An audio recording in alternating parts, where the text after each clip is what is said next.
there, everyone. Welcome to Perspectives of Change. Today, we have a very special guest with a special topic. As you can see the topic out here, it's Beyond the Finish Line. And as a guest, we have Mangesh Shinde, who joins us from Pune, which is also where I'm based out of. So, hi, Mangesh. Hey, hi, Sarika. Good to be here. Very delighted to have you here for this extremely special topic. And before I dive deeper into this topic, I'd love for you to start with a short introduction about yourself. Yes. Thanks, Sarika. So yes, my name is Mangesh. In my kind of what I do for a living, of course, I worked in corporate world for maybe 25 years, then wanted to do something on my own. So that's where probably 5 years back, I moved into startup world. So we are running a startup at this point of time. So that's on my professional side. Married, two kids. So that's on my, I would say, the home front. And again, in terms of passion, of course, we'll talk a lot about it. But I got into this running or broadly being fit. And that was a journey probably which started 10 years back. And I'm happy that it started. And probably that's why I have opportunity to be on this podcast because of probably exactly that same passion. So happy to be here and happy to share whatever little learnings I had over this last 10, 12 years. Awesome. I think you're just being too modest. From what our conversation goes, you've got numerous learnings from that. And I think I'm hoping I can extract all of them, as many at least that I can, for our listeners and viewers on this show. So let me start by maybe asking a very simple question, but that's probably the backdrop setter. Tell us a little about where this journey of yours, of running itself started. Give us a backdrop there, and then we'll take it forward. Sure, Sarika. Yes. So I would say it's not about a journey of running. I think running, I would treat running as, I would say, the most of a vehicle to what I was trying to do. So again, it's a simple story. I think it probably a lot of people who are probably at a certain age. So let's say once I kind of cross 35 years as an age, I think that's where probably people kind of start having some time for themselves. What I mean by that is probably your career is to an extent more settled. Probably if you are married, then probably you already have a couple of kids and so on and so forth. So maybe that is the time probably you start maybe looking into yourself. Okay. And one fine day I was looking into the mirror, full length mirror, and I did not like what I was seeing, specifically, let's say shoulder down, because I think I used to be kind of, at least in the school days or others, though I was not very actively involved into many, I would say, sports. I was always on the ground and doing something or the other.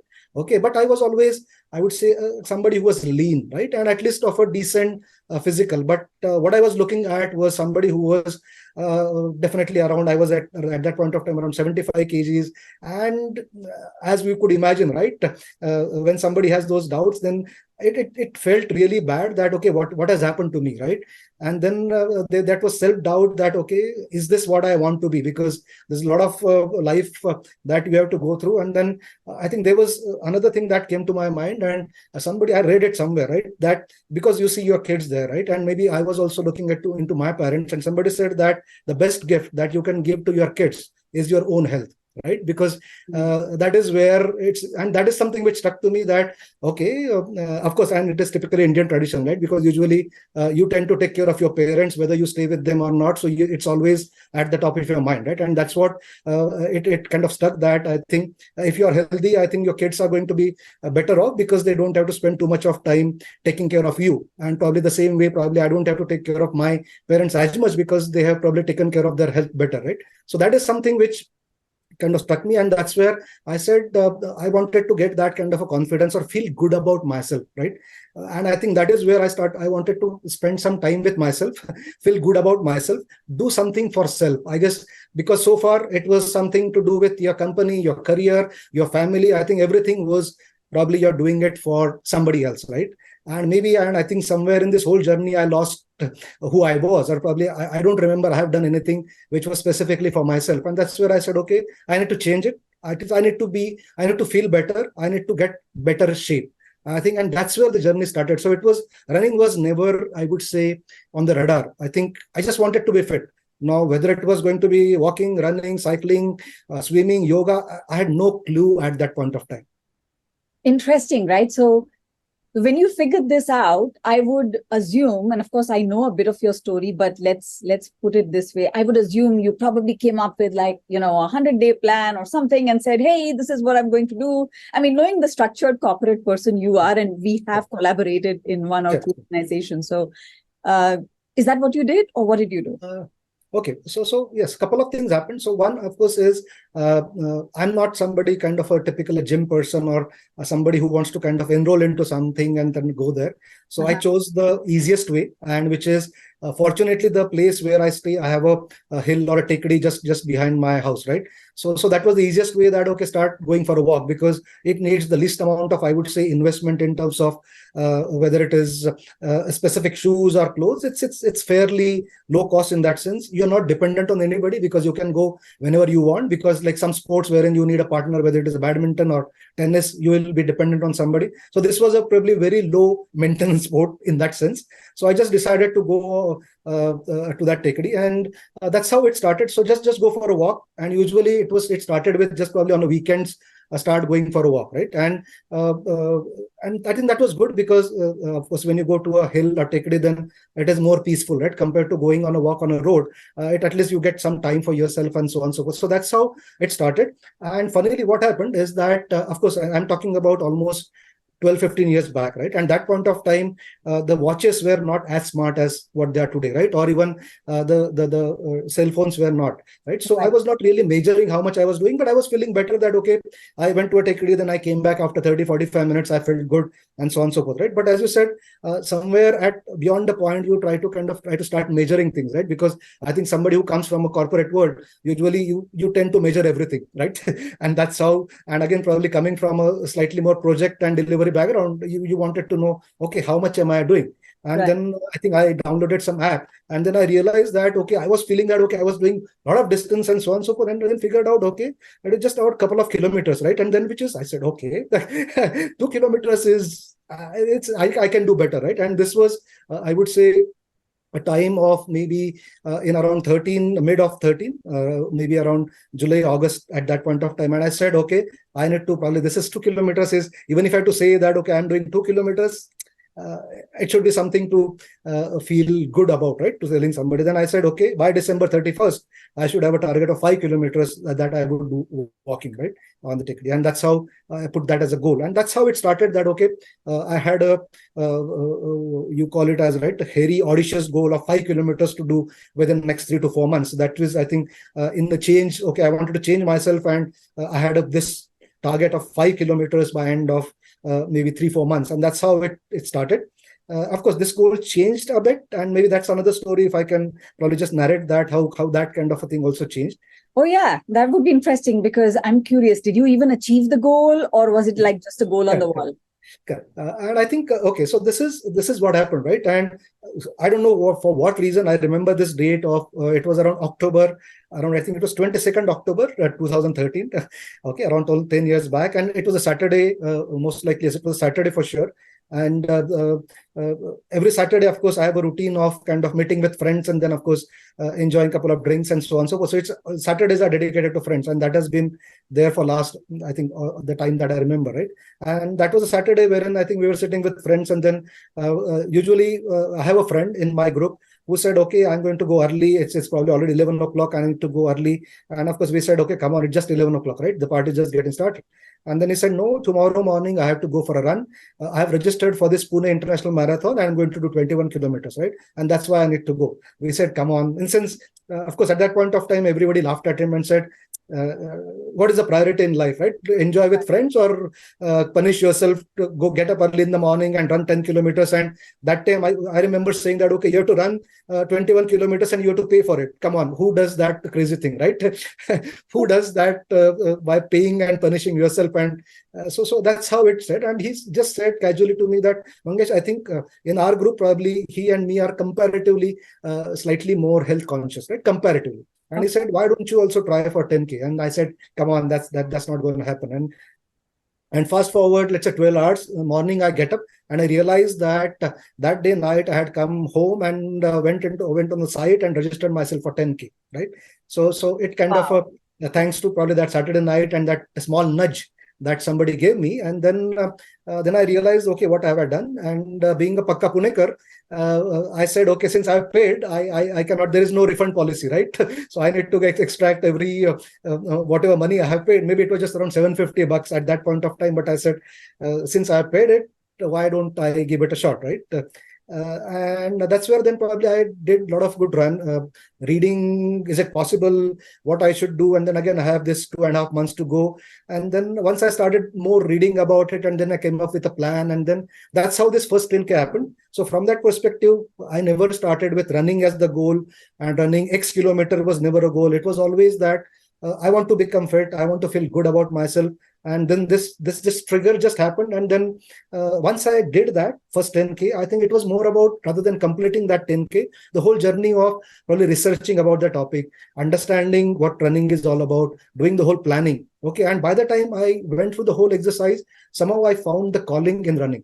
Okay. It was, I never thought that I wanted to run. As I said, it was just a luck by chance. And probably, as I said, right, when you have some wish in my mind, wish you're in mind, things start falling in place. So somehow I think God, my Almighty, said that, okay, it's you. I know that at the back of your mind, running is your calling, but let me kind of push you towards it, and it just happened.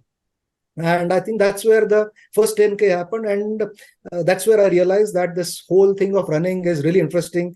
And then that's where I think the whole journey began of being fit, and then using running as just a media to kind of reach to that goal.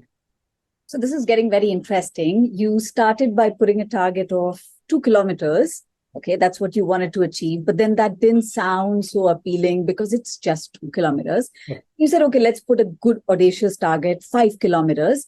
And that sounded very interesting. And then there was a nudge in discussion with a friend, and you ended up registering for a 10K. So you actually didn't even do the 5K, but you actually ended up preparing all the way for 10K. And then you did the 10K, right? Yeah. Awesome. And what happened after that? Did you do something else which was something like this, or I don't know, what do you do next? Yeah. So usually, again, those who are probably people who are watching as runners, I think usually there is I would say, fairly standard journey that everybody goes through. Those who have done, let's say, a full marathons, right? So usually you start with 10K. Then the next logical step is you do a 21K, which is called as half marathon, right? Then once you do half marathon, and once you really find, I would say, you can do it, then of course next target is 42. So, and of course it's a pyramid. So a lot of people will do 10K. Some of them will graduate to do 21K. Out of that, some will probably graduate to do 42K, and then some crazy guys will probably start doing those ultra marathon, right? So that's a journey. If you kind of are consistent and if you really enjoy it, usually you go through that journey, right? And then something similar happened. So when I did this in Jan or December, then I think my first 21K came about in around May of that year, this next year. Okay, so it was again a journey of, okay, now since I have done 10K, I think 21 to banta hai, because usually once you do 21K, at least you are considered as a, I won't say fairly serious or professional runner, but yes, at least you achieved something, because 10K, even if you walk, you can do it. It's not easy, but it is possible. 20K, 1K, you need some preparation. It is not something you can just get up and do it. You need definitely preparation. So 21K is something wherein you can call at least a half marathon, right? So that is what came about. And I think that is where the another change, I would say, another trigger happened, that once I did 21K, usually what happens is once you do 21K, moving from 21 to 42 is you need to be really serious. You need to give time. It doesn't happen as easily. So 0 to 10, yes, it is difficult, but possible. 10 to 21, of course, you need to have some dedicated efforts and some kind of plan. But if you want to move from 21 to 42, you definitely need a plan and consistent efforts. It cannot happen out of sheer luck, right? So, and usually people will kind of try to do the first, whatever first run you try to do, you will try to do it at the easiest terrain. Because see, the difference in running is, because these runs are kind of, they take place on roads or trails, and they could change drastically. It's not like a tennis or a volleyball, football, wherein the grounds are defined and there will be some variation, but they're still going to be straightforward, right? But in running, you could have a trail run which could be going into mountains. So the same 42 could be really, you need, I would say, a lot of preparation and a lot of strength. And if it is a road race and if it is a very flat terrain, then probably you will need comparatively lesser preparation, or you can get away with lesser preparation, if I can put it that way, right? And it also depends on the weather and those conditions. So a lot of these variables come into picture, okay, when you look at this higher thing, right? So usually once somebody moves from 21 to 42, they will try to find the easiest target, and which is natural, right? Everybody will try to do that. That is, if I have to do this, I have to kind of graduate, then I will try to choose the easiest possible way, the shortcut or the easiest way out, right? And then people will try to do, let's say, this Delhi or places wherein the route is flat and the known thing, right? But again, this crazy friend came to my rescue and he said, okay, let's do this 42K, and this marathon takes place in Ladakh. Why don't we do this 42K in Ladakh? Wow. I said, come on, who does first 42 in Ladakh? Because I think those who know Ladakh and those who have been there, usually the oxygen percentage is almost, let's say, 50% less, right? People usually struggle to even walk when you go there in a couple of days and so on and so forth. So running 42K in Ladakh is considered as a crazy thing. Of course, this marathon has become very popular now. But again, people, what they would do is they would probably do a couple of marathons here, and then they would kind of do Ladakh marathon as the, okay, now I have arrived into this 42 scene, right? But I think we said, okay, let's do this 42K as the first marathon, kind of do or die, right? In a very simplistic way. But then we said, okay, let's do it. And then this journey started. Of course, it was not, though it was a do or die, we did not completely do it in that fashion that, okay, let's plan in a haphazard way and just go there. What we did was, if I had prepared for a normal 42K, we prepared maybe 1.2 or 1.5x harder, because we knew that it's not going to be easy, right? So whatever effort I would have put in otherwise for first 42, definitely we put in slightly more extra effort, because we knew it is going to be tough because of weather, because of the altitude, and again, we had no experience, right? It was going to be first 42. So from that perspective, but we did it in a fairly decent amount of time, and we managed it, right? But the biggest advantage that we got was, or that I got, was that once I finished it, I think that gave a whole lot of different confidence, because I could move from 21 to 42, and the first 42 was something people would do it as the fourth, fifth, or nth, right? But then it gave huge amount of confidence in terms of self-confidence. You can prepare yourself, and if you are really determined to do it, then you can do anything. So that really gave a very raw confidence, if I can put it that way. So that journey was really interesting to kind of do something crazy as such. So yes, that's a journey from, I have to say, 10K to 21, and then first 42 in Ladakh directly. Yeah, it's interesting. Maybe this is the point where I want to ask you the question on challenges. And I want to be very specific about this, because so I walk a lot. I don't run, but yeah, I love to walk, and I love to walk different terrains. But unfortunately, and I know a lot of us have this issue. If I do a lot of running, etc., on uneven terrains, my knees might give away, and then old age catch up, and then I'm not sure if I want to call it excuses, but these are natural questions that come to your mind, right? In terms of injury, etc. So tell us a little more about what were the kind of personal challenges you went through, maybe even professional challenges. I don't know if you had any, or maybe even environmental, in terms of maybe going back to personal, because maybe, I don't know, how did your family respond to all of this? Tell us a little more on that. Okay. So I'll cover these three aspects. That is, one personal challenge in terms of maybe a discipline to some extent. Then of course we'll talk about the environment part, the weather part as well. And thirdly, of course, we'll talk about the family and of course the injury. So let's try to cover all of these very, very briefly, right? So of course, I think when you, as I said, when you want to go from a certain distance, right, then you need to have a specific plan in place. And when you want to have a plan, then it's not that, for example, in this week, I've decided to run, let's say, just as an example, 40 kilometers, right? And it is spread across, okay, on Tuesday, Wednesday, Thursday, I'm going to do maybe 7 kilometers, 8 kilometers, 9 kilometers, and a weekday, weekend long run is maybe 15 kilometers. And that's your plan, right? But you cannot say that, okay, because I'm not done, I missed for these Wednesday, Tuesday, Wednesday, Thursday, I will cover up on Saturday. You cannot do that in running because that's the recipe for disaster, right? So the only option is, if you have decided a plan, show up and try to do at least whatever is planned for you. Okay, that means you need to have discipline. Okay, and that means that when you talk about professional, it also means that in India, you cannot run on evenings, right? Because of the traffic. And if you have to do these distances, you cannot do these distances on a ground 400 meter because it gets boring, right? You have to do on a road. Right? That means you have to do it early in the morning where the traffic is less, maybe pollution is less. Right. So that means that if you have to go to the office at 9 o'clock, reach to the office at 9 o'clock, and uh, otherwise you get up at 8, then probably you need to get up at 6 o'clock, right? Because you have to do this running, get fresh, do the warm up, stretching, and then get up, right? So this is a kind of a change in your routine, right? And Right. that has to be, I would say, that has to get inculcated into your the whole ritual, right? And initially, it's not easy, right? Because there are so many things, right? At some day, okay, there is a critical meeting in the office. Probably you have worked late in the office, or simply, okay, there was a good day in the office, and probably there was somebody's birthday, and then you ended up celebrating, or somebody coming from on site, and you have to kind of entertain them. So there are so many things which are essential because you cannot escape. There could be a family function, right? So you have all these things happening on the earlier day, which means that probably you are sleeping late. Okay. But if you start your day late, then I think the whole thing goes for a toss. So the only way is keep the day, whatever happened on the last night, that's done. Whether your night ended at 8 o'clock or 4 o'clock in the morning, your day has to start at the same time. Otherwise, the whole routine goes for a toss. But I think getting into that habit took some time because there are a lot of things, right? So slowly I started avoiding, I would say, office things, or probably started having those office things probably start early so that they finish early.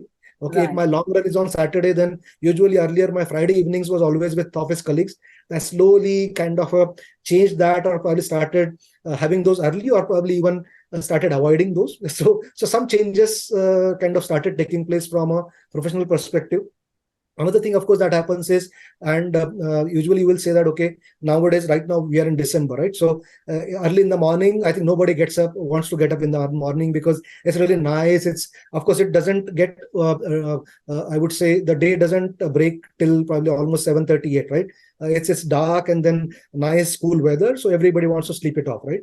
But again, irrespective of whether you need to get up early, and then those initial 5-10 minutes, okay, let me just sleep more, and then that more can probably you are up by 9 o'clock, which you don't want, right? And Yeah. another thing is, of course, you have 4 months of rainy season, right? So what do? Actually, I've enjoyed running in rains more than anything else. People say that, okay, why do you run in the rains? I said, why not? It's the most beautiful thing that you should do, right? So in India, actually, you can run for 12 months.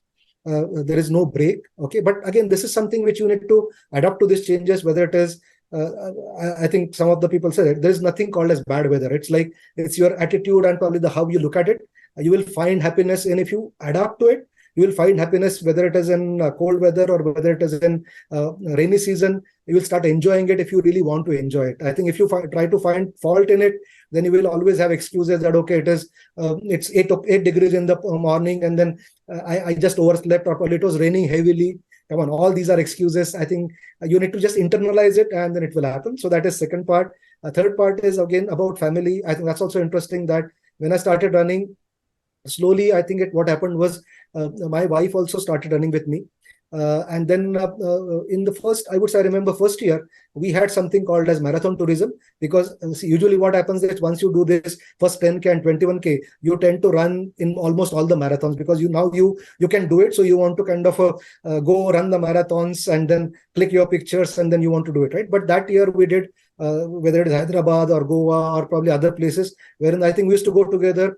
So it used to be a kind of a marathon vacation. You go run a Nice. marathon and probably see around. So I think it worked out well because then the family was with me. And another thing, of course, happened was because I was running and my wife was also there running. My kids were probably pretty young at that point of time, but they also started seeing us probably doing something.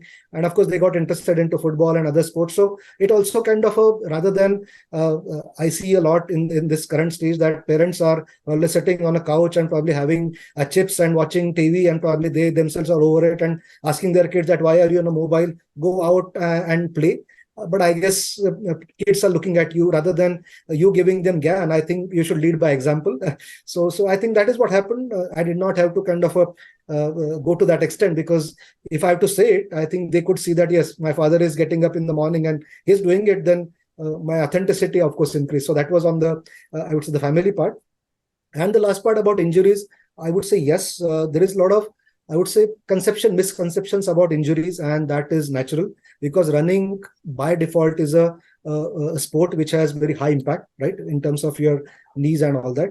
And again, it depends on the kind of doctors you see, because my personal experience earlier, when I went to doctors which were probably comparatively traditional, or those who were learned medicine maybe 30-40 years back, they had a certainly different, I would say, outlook towards these sports. And the doctors which probably educated maybe 10 years back, I think they had a different view. So the doctors which were modern, I think science has gone probably ahead, and probably, at least again in my view, or whatever I have learned, it is not that harmful. If you take care of your strengthening and legs, it is not going to be as harmful as probably it is made out to be, right? Actually, it helps you at a later stage. That's what the kind of science is, because science is progressing. If somebody has learned science or probably medicine 40-50 years back, I think definitely the context was different. Now the context is different. So there's a lot of research that has taken place. So having said that, it's you should not, of course, do it in a haphazard way. You should know your body. Initially, I had many injuries because of training in a wrong way. If you kind of start training without having a plan, if you increase the distance immediately, it is going to harm you. If you don't do strengthening of the legs, it is going to harm you. So I won't say that point blankly that it is not. You cannot have injuries. Injuries are going to be there. They are part and parcel of, I would say, any sport to an extent, right? But you need to know how to take care of your body. You need to kind of, apart from running, you need to also give this importance to the strengthening and other parts which are important, whether it's your diet or other things. So if you take care of this holistic approach, then you will have lesser injuries, or you can prevent injuries. But they are part and parcel, and you take any sport, they are going to be there. So you need to kind of take it with that kind of approach, that you will do everything to prevent the injuries, but they will be there. But you need to deal with them as they come along, and do everything in your possibilities to kind of prevent them as much as possible. Nice. I have a lot of questions in my head right now for you, but I think one of the most important one that is directly related to what you said is, about the listening to your body, knowing your body, and, investing that approach of yours, whether it's in the diet and the exercise, and, it's a holistic approach. So tell us a little, and I think you and I probably last week when we connected on this story, we also spoke a little on the mindset. And I'd love for you to bring that out for our listeners and viewers here. Correct. Yeah. Yes. So I think this mindset becomes important. Again, I think so far I've explained you the journey, let's say till, I would say, my first 42, right? And to a large extent, I think if you're doing 42, I would say it is still 80% of your physical fitness and how you prepare. So that is definitely important, right?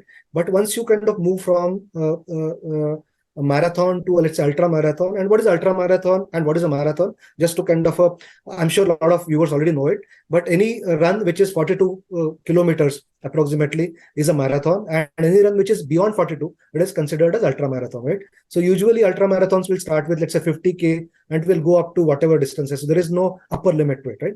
So any run which is more than 42K is ultra marathon, right? So when you start preparing for those ultra marathon, and that's where I think having a bare minimum physical fitness is given. You have to have it.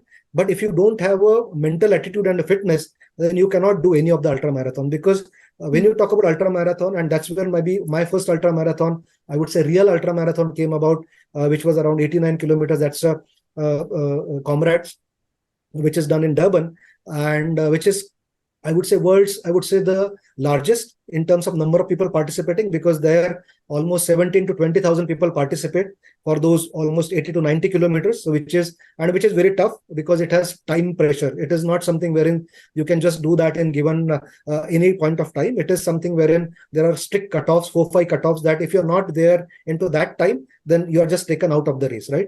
And it's very tough, because it goes, at least I did this up run, which is at least 50 kilometers. It goes completely uphill, right? So it needs a good amount of preparation, right? So again, coming back to the topic of mind, is in ultra marathons, beyond the point, okay, you can prepare your body up to a point, right? So for example, I always give the example that if you have to try to run for, let's say, Everest, you don't run Everest 2-3 times, or you don't go to Everest 2-3 times and say that I've done Everest, right? So you can only do up to a certain level, right? And then rest of it, actually on that day, you need to go from, I would say, the Everest base camp to Everest. That is something which you are going to do for the first time, right? But that is where the training your mind comes into picture, because you're going to do it first time. So even if you're going to do this 90 kilometers run, you are never going to train for 90 kilometers. Your highest level of training will be up to, let's say, 60 kilometers. And that rest 30 is going to come on that day. Okay. So, and why that is important is because your mindset, your attitude, and beyond the point, it's your mind which is going to direct your body. Okay. If you have a attitude that, okay, I'm not going to do it, or my body is tired and how I will do it, it will never happen. So in ultra marathons, having that right mindset that, yes, I am going to do it, that really plays a very important role. So after a certain point of time, it's not your body which is going to decide whether you're going to finish or not. Because beyond the point, your body is kind of reached to its peak, right? It's your mind which it gives a signal that, yes, you can do it. Then you can go any distance. And usually now I have realized that usually we underestimate power of our mind and even body, because you can do wonders. Like those people who are trying to run their 5 kilometers, I would say that you are capable of running 50, 100 kilometers. I think that's very much possible. It's just that you need to think that it is possible. You need to adapt in your mind and it happens, right? And this is where I think one of the exercises that I was taught that in ultra marathon for this specifically comrade you should do is visualization. And what is that visualization is, rather than thinking about it is going to be tough, it is going to be difficult, am I going to make this cut off and all that, of course you can prepare for it. But I think the one thing that is told, that you visualize that once you finish this, how you're going to finish it, how you're going to finish that last 100 meters. And when you finish it, how you're going to feel. I think you need to visualize you finishing, and that finishing, that cutting the line, and maybe the cutoff time is 12 hours. Maybe you're finishing it. Your target is 11 hours, 30 minutes. Imagine the watch is there, you are finishing and you're feeling good. You are not kind of tired. And then what you will do, you will probably call up your family because they have supported you. So get all those visualization in place, right? So even if there's going to be some nudge into your leg, how you're going to address it. So visualize everything, think positive, and that really helps you a lot when the situation comes in. And that positivity really makes you kind of do things which you would otherwise think that, how am I going to do this 50-kilometer run? It is very much possible. It's just that if your mind believes it, your body will do it for sure. Oh, I love this. Totally awesome. Thanks, Mangesh, for sharing this. It's the power of the mindset. And yeah, there's so much I'm sure you can share about, when you were doing the run. And I can just imagine any marathon runners, just reaching that finish line, what's going on in their heads, that exhilarating feeling is amazing. And I guess it's all about the mindset there. Yeah. And I think I would say that about marathon, I think in the last couple of kilometers of marathon, I think every marathoners think that, why the hell am I doing this? I think nobody at that point of time is thinking that, okay, I'm going to finish it. Everybody says that, okay, why did I register for this marathon? Specifically the first one, you always have this doubt that why did I enroll to this? Why am I going through all this pain? Why have I paid this money and spent so much of money? And why am I punishing myself, right? That's the thought at least 4-5 kilometers before you're finishing. And once you finish it, and I think after 1 hour, you are already planning for your next one. So that's the beauty of this whole thing, that you have the self-doubt, and then when you finish it, you are already planning for the next one, which is huge transformation takes place within that. I would say this last couple of hours, 1 hour, you are really thinking, why am I doing this? Mm-hmm. And after 1 hour after that, once you really finish it, nothing succeeds like success. And then you say, okay, I've done this first one, I want to do many more. So there's a transformation that takes place within those couple of hours, and which is magical. I can so hear that transformation through you. So my question then to you is, and I still have questions from the previous one, but for now, what's that one piece of your personal transformation that you want to share with us? Yes. Okay. So maybe a couple of things are okay. Let's say one thing that I would say from you're welcome to share more than one. Correct. Or at least one thing I really realized that, and maybe I think I already touched upon some things probably earlier, that as you are growing up, maybe till the age of, let's say, up to you're in college, you're still to a large extent, maybe I won't say self-centered, but I think you are thinking about yourself, what you are going to do, and so on and so forth, right? But after some point of time, I think you lose yourself, and then you go into the thing, because I want to buy a house, I want to buy a car, then that's why I want to work and do a business, and then I want to earn money. So everything starts revolving around something you want to achieve, so that you can have some materialistic things, right? And then at some point of time, maybe your parents or your kids or your wife, and that start becoming a priority, right? And somehow uh, uh, you lose yourself. And what I mean by that is, somehow it's like there's nothing which you are doing it for yourself as such, right? It's something for others, or something you want to achieve maybe for the society and for just to kind of fit into everything, right? And this is something which I kind of realized that, as I said, my journey started with at least finding myself happy, feeling good about myself. Okay, just be happy. And then fitness was probably the vehicle that, okay, if I'm fit, then I will feel happy. And then if I'm feeling happy, then probably I would be able to do things better. And that is something which I think the transformation happened, that and I think these are the sports, and these are really very individualistic sports, right? Whether you talk walking or running, it's you're doing it alone. Even if you're doing it with a group, ultimately it's you. After some point of time, it's you and your thoughts, right? So usually what happens is, in the initial part, when you start walking, running, you have a lot of time to yourself, and all the thoughts that are possible that come to your mind. And those people who have done this, I would say the meditation and all, it's very difficult to really be still, right? Initially, a lot of thoughts are going to come in.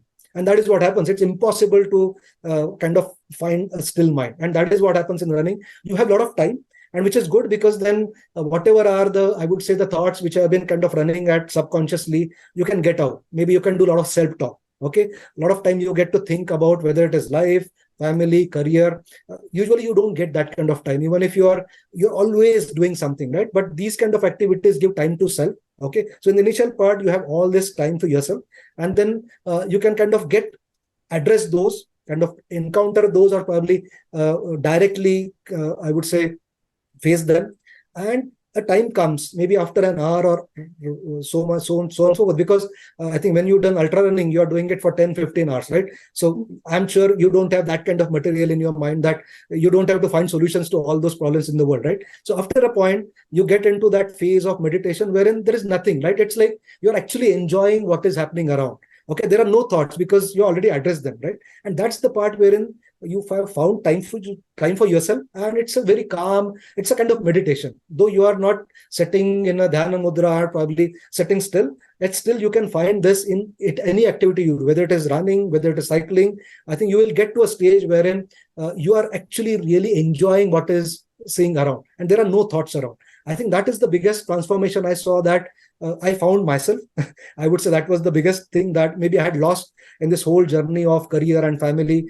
I had probably lost myself into this whole thing, and probably I found myself, and then I found the calmness or this thing. And again, when you are calm, I think it reflects slowly also then in your relationship, in your probably work.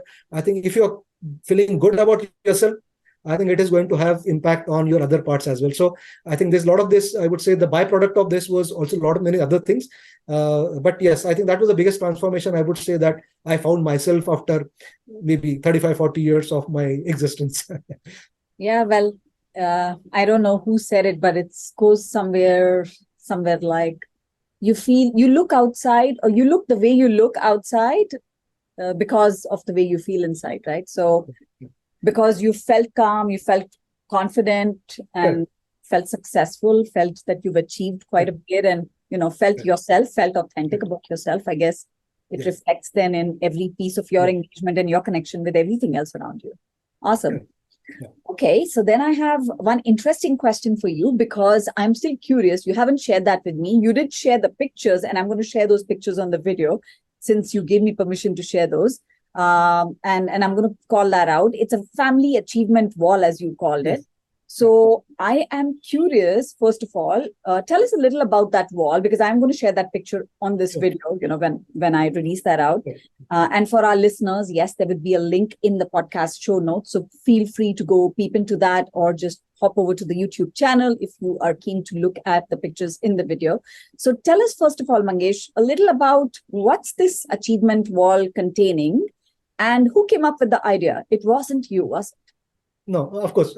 Okay, so let me talk about what is this achievement wall. So as I said, and again, I'm talking about it's a family achievement wall. It's not my achievement wall in a sense, because as I said, probably, and I think everybody, when you look at as a family, I think everybody is doing something, right? So maybe I'm doing running, and probably my wife also did some running, and then she also did a few other things, and then kids also did it. So everybody does something, and you also get some kind of a whether it's a medal, whether it's a certificate, whether it is some kind of trophy, you get it, right?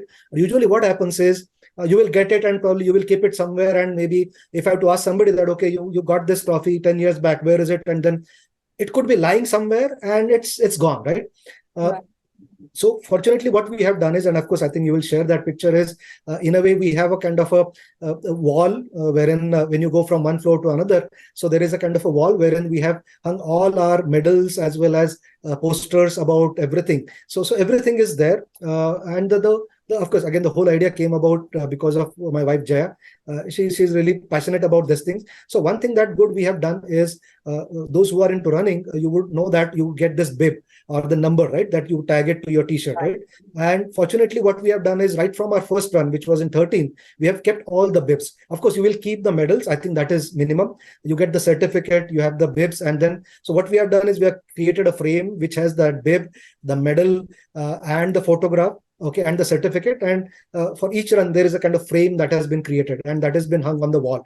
So I think we have those, I would say more than 50 to 70 such frames there, and all those medals are there. And the how it helps is, in one way, I think when you are in the house, of course you pass that wall maybe 50 times in a day, right? So it's also kind of reminder that, okay, first of all, yes, we have done something good, and also it's also a reminder that, okay, since you have done it, you are capable of doing more. So it's also something which you feel, it kind of reminds you that, yes, this is a wall and I need to keep on adding to it rather than subtracting. So that also always a good motivation. And of course, when people come to your house, and then you also feel proud about showing your achievement. Again, it's not boasting, but it's also kind of encouraging others, right? That, okay, I have done it, you can also do it, because we were nobody. Again, it's not that I was a kind of a national level athlete and I graduated to running 100 kilometers. No, it happened. So if I can do it, you can also do it. So it's also kind of some kind of a journey to motivate others. So I think that's where this wall comes into picture. And of course, as I said, the whole credit of putting this together and the kind of shape that it is in today, it is, again, whole credit goes to my wife Jaya. But yes, so that's the kind of background and the purpose behind this whole thing. Oh, it's very awesome, because it is something that the whole family can, be connected with. And like you rightly said, it helps inspire others, showcasing your own journey. I could feel inspired if I look at, just looking at those pictures. It's amazing. So I had to put the question out there. Sure. I have 2 or 3 other questions. I know we've kind of run out of time, but I'm still going to ask those questions because I think they're really relevant. So I remember, Mangesh, you mentioned 3 books to me that you read through on your journey. I'm going to read out those names. I've just stuck them on a post-it out here. So Dare to Run by Amit Sheth. And then there is Marathon, the Ultimate Training Guide by Hull Higdon, hopefully pronouncing the names correctly. And then there is A Guide to Running Ultra Marathons, Relentless Forward Progress by Brian Powell. So 3 amazing books that have been part of your journey. How about you tell us a little about, which book you chose, when and why, so that, others can feel inspired about what they might want to choose. Yeah, sure. So one is, I think I would say self-trained marathoner. So usually nowadays, of course, there are coaches and you can go to a training and then you don't have to really explore things or prepare with a plan. So the way I did was I did a lot of reading, and then I kind of figured out what works for me. So there was a lot of research that was involved. So I'm a self-taught, so which meant that I had to go through huge amount of material. And that's where I think these books came about. So it is the product of doing a lot of research, right? And I think these 3 books have I would say, different, chronology. The first book that you talked about was by Amit Sheth, which is Dare to Run. I think it's a very good run, a very good book, and which is a completely non-technical. It has very little to do with running, It is also to do with, I think, somebody who was it's a real story, of course, somebody who was a couch potato doing nothing, and how went about doing nothing to a kind of running his first ultra marathon of 29 kilometers. But I think the way Amit has explained is a very, I would say, I think you need to be really a true storyteller and you need to write well. So it has been written very well. And that was really inspiring, that if somebody like him, so I could relate to my thing, right? Because of course you can read stories about somebody who have been, let's say, college level athletes, and you cannot relate to them, right? Because I am a commoner, right? And I cannot relate to it. But I think it was important that I could relate to his story, because he was somebody like me, like doing nothing and went from 0 to 100. So if he can do it, then, so that is where this first story came about, which was more of a motivational thing. It has nothing to do with running as such. There's no technicalities at all. So that is how the first book came about. The second book is, I would say, more technical, the running marathon. I think this book is more about, once you want to do marathon, then as I said, you need to do some preparation, planning. You need to have a plan in place. You need to figure out what should be your diet and what should be what you take care of. So it's a slightly on the technical side, and that's where the second book came about, which was more about preparing for a first marathon. And out of all the research that I did, this book I found to be something which was somebody, kind of a common person can do it, relate to it. So that is where the second book came about. The third book is more on the ultra running, because all these runs, that is if you're doing a smaller run, 10K, 42K is a different thing. Ultra marathon is a completely different ball game, right? And that's where you need to really understand the mindset and what you need to prepare and so on and so forth. So it's also slightly on a technical side, but it also addresses a lot of things about the mindset and what you should be prepared for, because ultras are a completely different ball game altogether, and that's where you need a lot of I would say wisdom from others, and that's where the third book came about. So all this book came from a different, I would say, one motivational, one slightly technical, first for 42, and then third one is, I think, getting ready for your ultra marathons about it. So all these books have a different timelines and different motivation for me. Awesome. I love the different purposes that you share for each book. So I'm hoping that our viewers and listeners can, figure out where they are today on their journeys, and if any of these books can help inspire them and, take new learnings out of. People feel free to grab it. I'm going to put all the links along with this podcast notes. So free to grab those books. And no, in no way I get any commission. So feel free to do that from whichever Amazon you choose. Right.